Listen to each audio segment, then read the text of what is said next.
रेखात दडले जीवन हे का अधिक सेवा उणे ना कुणास कळले हे रेखा ही भाग्याची रेखा ही भाग्याची रेखा ही भाग्याची रेखा ही भाग्याची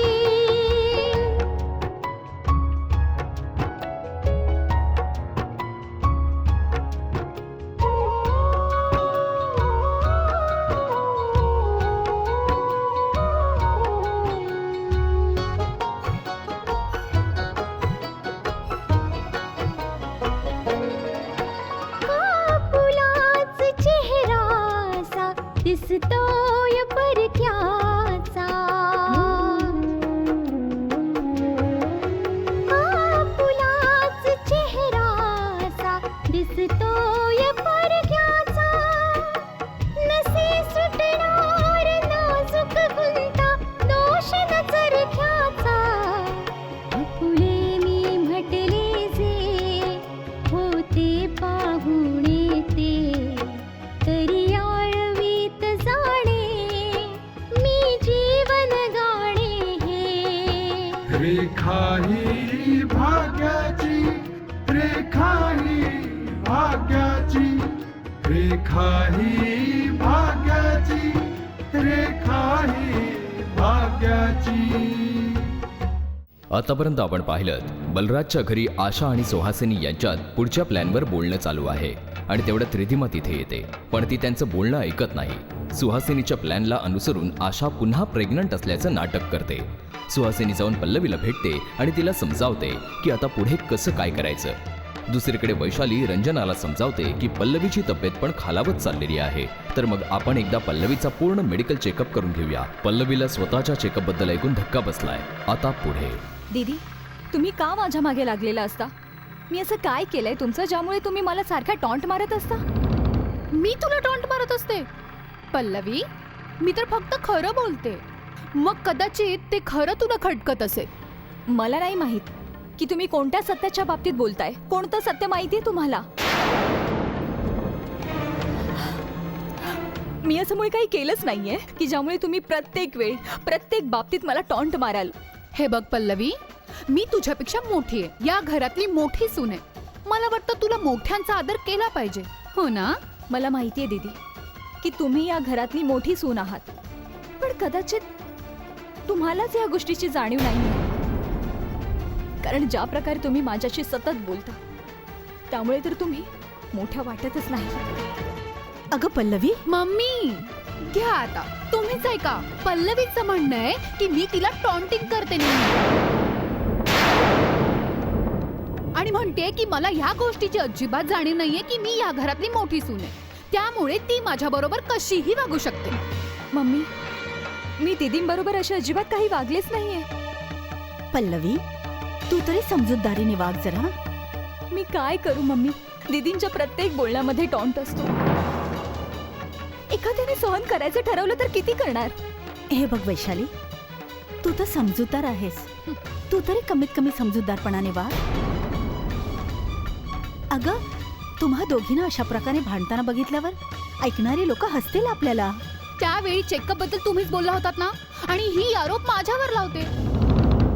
आपण तर हिचं भलं करत होतो की बाबा कशामुळे ही एवढी आजारी दिसते, पण उलट ही माझ्यावरच आरोप करत सुटली. माफ करा दीदी, पण मी अजिबात आजारी नाहीये. मला कोणत्याही चेकअपची काहीच गरज नाहीये. समजलं तुम्हाला? मुळीच हरकत नाही बाळा. तुला चेकअप नसेल करायचा तर नको करून घेऊस, पण अशा प्रकारे रागू नकोस. आपण चेकअप करण्याबद्दल नुसतं बोललो तर असं वाटतंय आपण मोठी चूकच केली. ठीक आहे दीदी, जर मला असं वाटलं की मी खरोखरच आजारी आहे तर मी स्वतःच डॉक्टरांकडे जाऊन येईन. तुम्हाला माझी एवढी काळजी करण्याची मुळीच गरज नाहीये.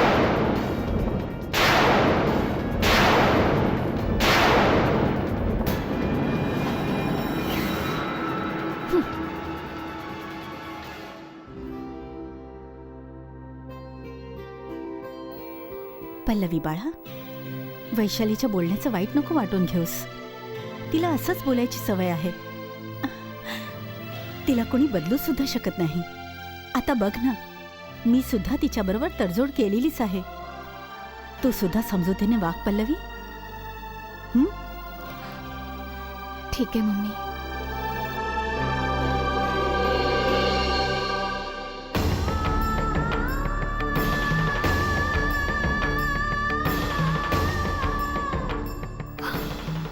मला माफ करा मम्मी. माझा नाईलाज आहे की तुम्हा सगळ्या लोकांबरोबर मी अशी वागतेय.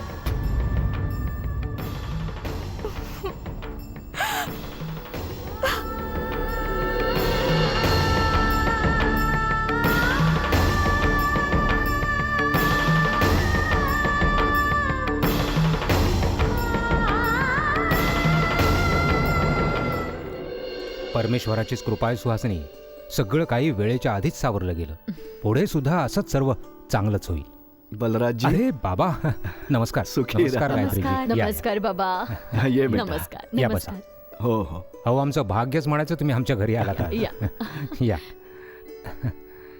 बसा. ये बस इथे बेटा. रिद्धिमा, रिद्धिमा. हो पप्पा.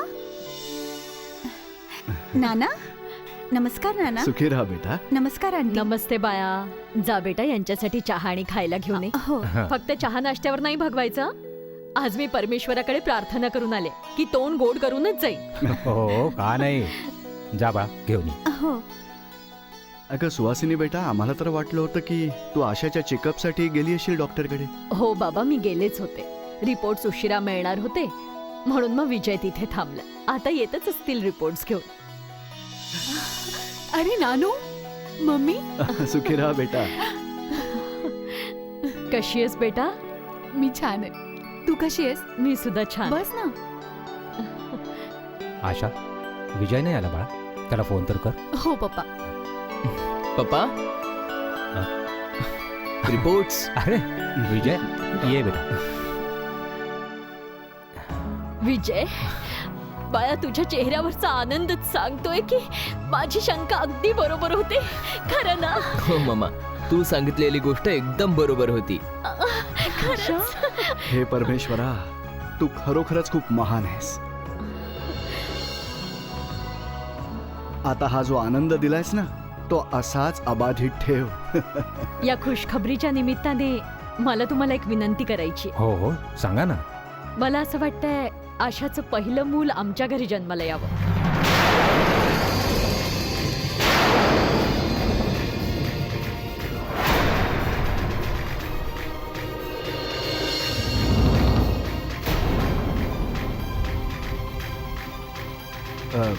बेटा, गायत्रीला असं म्हणायचंय की आपण सगळेजण सतत एकत्र राहू. मुलाची काळजी चांगली घेता येईल ना त्यामुळे. तसं बघितलं तर ही आपली परंपरा सुद्धा आहेच की पहिलं मूल माहेरीच जन्म घेत. तुमचं म्हणणं अगदी बरोबरच आहे, पण आता मला माझ्या मर्जीने काहीही करायचं नाही. मी आधी डॉक्टरांना भेटेन आणि त्यांनाच विचारीन. मी ते जी सावधानी बाळगायला सांगतील मला ते करावंच लागेल. आणि तसं सुद्धा आत्ता कुठे तर आनंदाची बातमी मिळाली. थोडे दिवस तरी राहू दे ना तिला इथे. आणि तसंही काय फरक पडतो ना, मूल तुमच्या घरी जन्माला आलं काय किंवा आमच्या घरी. आमच्यासाठी तर सगळ्यात आनंदाची बातमी हीच आहे की आमच्या खानदानाचा वारस जन्म घेतोय. हो बेटा, अजून वेळ आहे. मी म्हटलं तुम्हा सगळ्यांच्या कानावर घालून ठेवू. तिकडे कृतिका सुद्धा तयारीला लागलीये की आशाचं डोहा जेवण खूप धुमधडाक्यात करायचं म्हणून. एक काम करूया, हा सगळा आनंद आपण सगळे मिळून साजरा करू. आता रिपोर्ट्स तर आलेच आहे. मी आजच आशाला घेऊन डॉक्टरकडे जाईन. मग डॉक्टर जे काही सांगतील की ही सावधानी बाळगायची आणि असं असं करायचंय, मला तेच करावं लागेल. बेटा चला, आमच्याकडून एकदा पुन्हा खूप खूप शुभेच्छा तुम्हा सगळ्यांनाच. अच्छा बलराजजी, मग निघू आम्ही आता. बाबा, असेच कसे जाणार? आम्ही तुमचं तोंड गोड करणार म्हणजे करणार. या या या या या या. ये गायत्री ये. बसा बसा. हम्म. रिद्धिमा, रिद्धिमा, अगं मिठाई घेऊन ये, सगळ्यांचं तोंड गोड करायचं आहे. आण.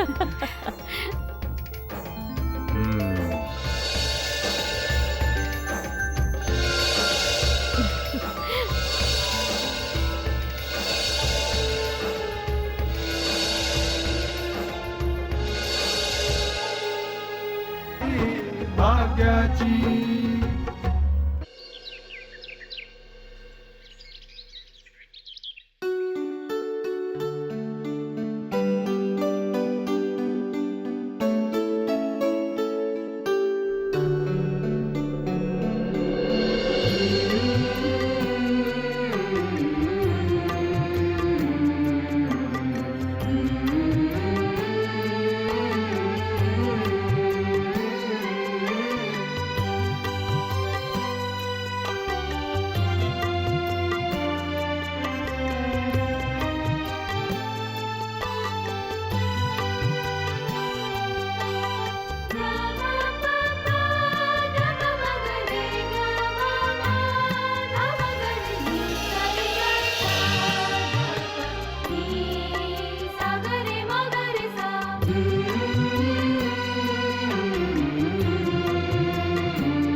हा कृतिका, हाय दीदी, कशी आहेस तू? मी चांगली आहे. तू सांग, तू कशी आहेस? मी खूप छान आहे दीदी. एक मोठी गुड न्यूज द्यायची आहे. कसली गुड न्यूज? आशा दीदी पुन्हा आई होणार आहे. हॅलो दीदी, तू आहेस ना?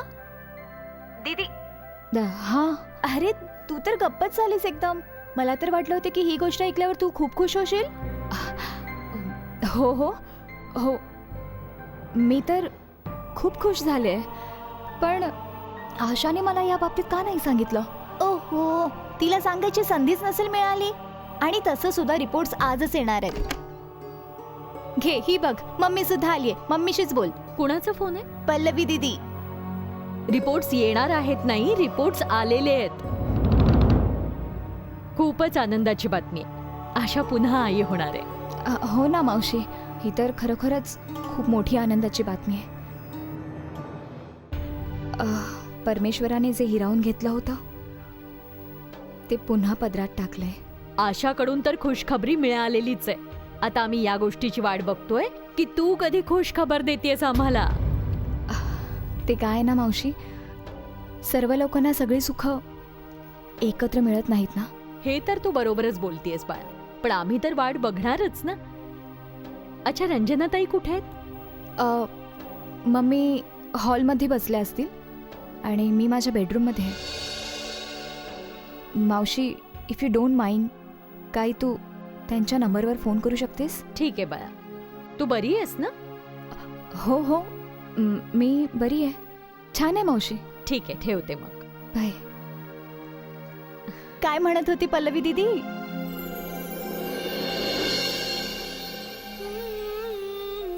आशा, मी समोर तर नाहीये, पण मनाला एक समाधान आहे की सगळ्यांच्या आनंदाचं कारण मीच आहे. चला, मी तुझ्या काहीतरी उपयोगी तर पडले.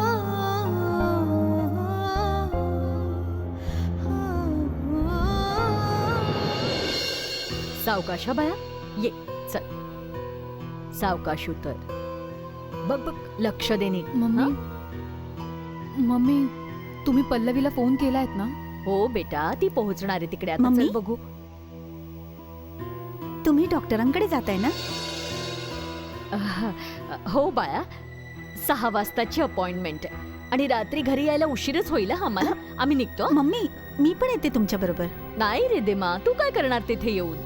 मम्मी, आशाचा चेकअप होणार आहे. तिच्याजवळ कोणी ना कोणी बसायला पाहिजे ना, म्हणून मी सुद्धा येते.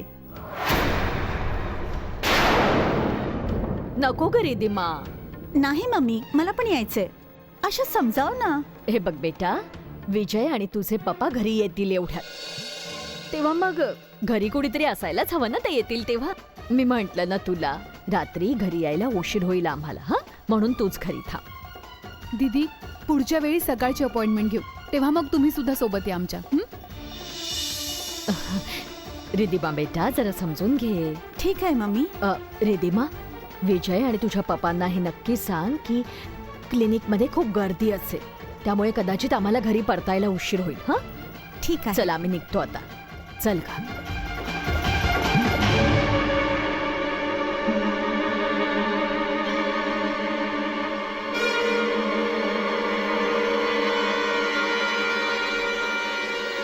रेखा ही भाग्याची.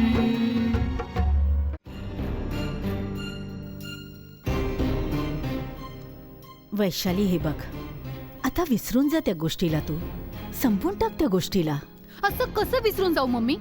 अरे ती मला उठसूट काहीही बोलेल आणि मी गपचूप ऐकत राहू? आता मी हे सुद्धा विसरून जाऊ का की मी तिच्यापेक्षा मोठी आहे? तू मोठी आहेस म्हणून सांगते की विसरून जा. हे घ्या गरमागरम चहा. दीदी, आज मी तुमचा आवडीचा चहा बनवलाय. दीदी, तुम्ही अजूनही माझ्यावर रागवलात?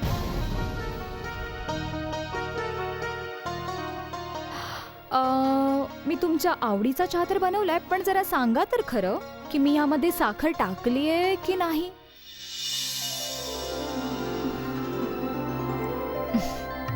सॉरी. हा, ये होईना बात. आणि मी हे अगदी खात्रीने सांगू शकते, साखर न टाकण्याची चूक कधी पण होऊ शकते, पण ह्या पुढे ही चूक कधीच नाही होऊ शकत. थँक्यू.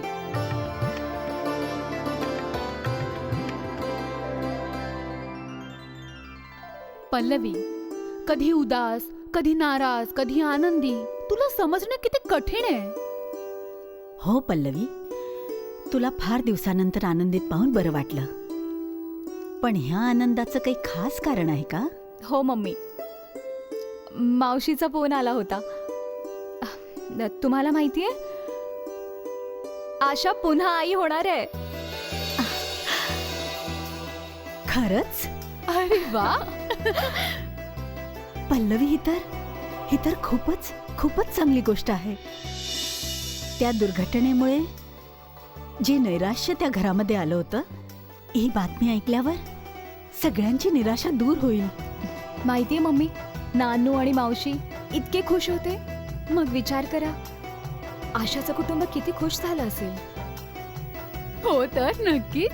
मी तर असा विचार करते आहे पल्लवी की तू एवढी आनंदात आहेस तर आशाचा पण आनंद तुझ्यापेक्षा जास्तच बरं. असेल.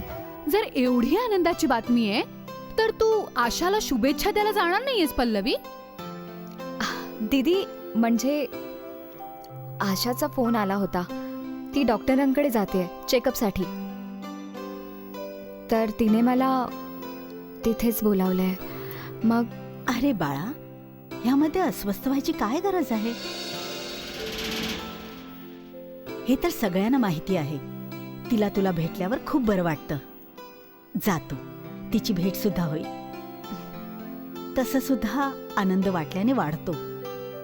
तिने तुला पाहिलं ना तर अजूनच आनंदित होईल. खरंच मम्मी, मी बस थोड्याच वेळात निघेन म्हणते. ठीक आहे?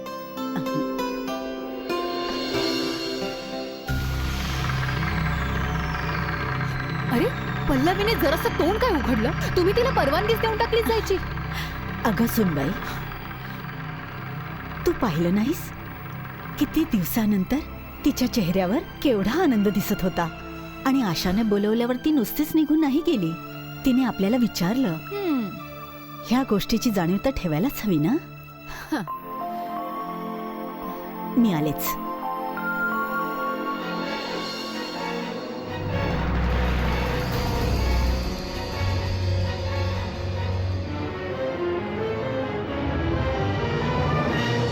रेखा ही भाग्याची. पप्पा, मम्मी आणि आशा अजूनपर्यंत आले नाहीयेत. मला तर काळजी वाटते की I hope everything is fine. कशाला काळजी करतोस बाळा? येतील त्या दोघी जणी. अरे, ही तर खूपच आनंदाची गोष्ट आहे की तुझ्या ममाला आशाची एवढी काळजी वाटते. विजय, मम्मी मला सांगून गेलेली आहे की डॉक्टरांची 6 वाजताची अपॉइंटमेंट आहे. आणि हे पण सांगितलंय की पप्पांना सांगून ठेव, जर क्लिनिक मध्ये गर्दी असेल तर यायला उशीर होऊ शकतो. काळजी करू नकोस, एव्हरीथिंग विल बी फाईन. ते लोक येतच असतील बस. सावकाश, जपून जपून जपून जपून. हा, हळू हळू. सावकाशने बसव तिला बाया. हा, ये बस बस. हे परमेश्वरा, डॉक्टरांच्या क्लिनिक मध्ये केवढी तरी गर्दी होती. मी तर खूप दमले आज. मम्मी काय म्हणाले डॉक्टर? बेटा, डॉक्टरांनी सांगितलंय की आता कुठलाही निष्काळजीपणा चालणार नाही. पण एक गोष्ट मी सगळ्यांनाच सांगून ठेवते हं, की आशाच्या बाबतीत मला काही टोकाटोकी चालणार नाही. आशाला काय खायला द्यायचंय, काय प्यायला द्यायचंय, कुठल्या डॉक्टरकडे घेऊन जायचंय, याबद्दल कोणीही माझ्यामध्ये पडायचं नाही. Okay mummy. ठीक आहे, कोणीही मध्ये पडणार नाही. पण हे तर सांग की डॉक्टरने सांगितलं काय? डॉक्टरांनी सांगितलंय की एकदा मिसकॅरेज झालंय, त्यामुळे मग खूपच सावधानी बाळगावी लागेल आपल्याला. आशाला काय खायला घालायचं, काय प्यायला द्यायचं, कोणती औषधं द्यायची, या सगळ्याची खूप काळजी घ्यायची आता. आणि डॉक्टरांनी हे सुद्धा सांगितलंय की आशाला प्रसन्न वातावरणात ठेवावं लागेल, जिथे आशा आनंदी राहील आणि कोणत्याही गोष्टीची काळजी करणार नाही. मम्मी, तुझ्या म्हणण्याचा अर्थ काय ग? की आशाला या घरात प्रसन्न वाटत नाही? आशा, तू आम्हा लोकांबरोबर खुश नाहीयेस? विजय, तू नको ते विचार करतोस आणि वरून नको ते बोलतोस सुद्धा. अरे, आपल्या घरी तर खूपच आनंदी वातावरण आहे, खूपच शांतता आहे आपल्या घरात. विजय, तुला तर माहितीच आहे ना बाया, शहरामध्ये किती पोल्युशन आहे, किती टेन्शन, रोजची धावाधाव. त्यामुळे मला असं वाटतंय की बाहेरच्या वातावरणात राहणं खूप चांगलं असेल आशासाठी, हो ना? सुहासिनी, ठीक आहे, आम्हाला तुझं म्हणणं पूर्णपणे कळलं. आणि तू तर आधीच अट घातलेली आहेस की माझ्यामध्ये कोणी बोलणार नाही. एक काम कर, डिसाईड कर की आशाला कुठे घेऊन जायचंय आणि मग घेऊन जा. यामध्ये कोणती मोठी गोष्ट आहे? हम्म. आता तुम्ही दोघी खूप थकला असाल, त्यामुळे आराम केला पाहिजे. आशा, चल.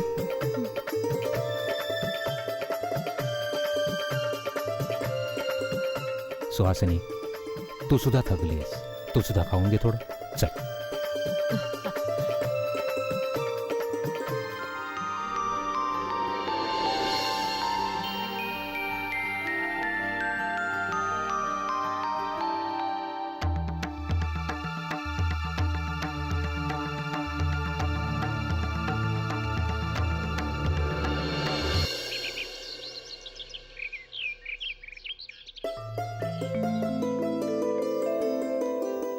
बाबा, तुम्ही तुमची काळजी अजिबात घेत नाही आणि औषध घ्यायचं तर लक्षातच राहत नाही. हे घ्या बरं, आता पटापट घेऊन टाका. अरे, रंजनाताईंचा फोन आहे. नमस्कार रंजनाताई. नमस्कार. कशा आहात तुम्ही? मी छान आहे, तुम्ही कशा आहात? हो, मी सुद्धा छान आहे. आशाच्या बाबतीतली आनंदाची बातमी ऐकली म्हणून म्हटलं तुम्हाला शुभेच्छा द्याव्यात. खूप खूप धन्यवाद. शुभेच्छा जेव्हा आनंदाच्या क्षणी मिळतात ना, त्या आनंद द्विगुणित करून टाकतात.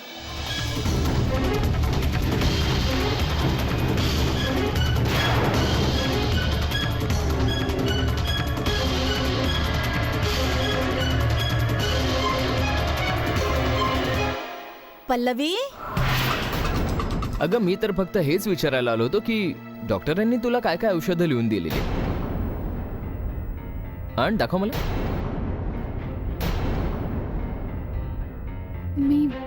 विजय, मी खरं तर माझी औषधं घेऊन झाल्यावर आत ठेवून दिलेली आहेत. मग अगं, काढून दाखव.